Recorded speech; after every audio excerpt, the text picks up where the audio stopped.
So I'm going through 1 Samuel at the moment in my own reading, and just as I'm in chapter 18, a thought really struck me about what I'm calling ministerial envy, or indeed the envy that any Christian can have for another.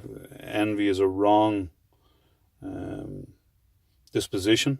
It's wrong to envy one another. We should be glad when God blesses another believer in a very specific way. And in 1 Samuel 18, we see that account where David acts wisely. 1 Samuel 18 verse 5, he was accepted in the sight of all the people. And then in verse 6 we read, "It came to pass as they came when David was returned from the slaughter of the Philistine, that the women came out of all the cities of Israel, singing and dancing, to meet King Saul with tabrets, with music, and with instruments of music. And the women answered one another as they played, and said, Saul hath slain his thousands, and David his 10,000s. And Saul was very wroth, and the saying displeased him, and he said, They have ascribed unto David 10,000s, and to me they have ascribed but thousands. And what can he have more than the kingdom? And Saul eyed David from that day and forward."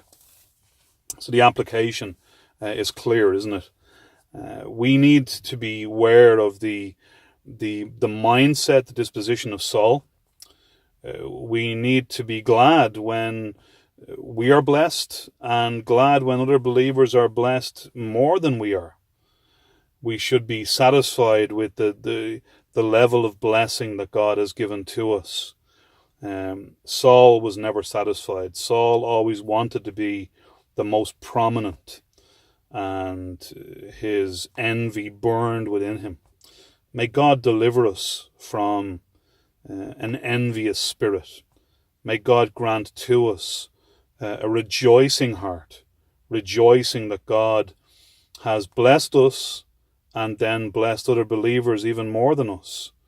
And may that be our heart, our mind, and our desire. May we pray towards that and be delivered from the sin, one of the sins of Saul in this area.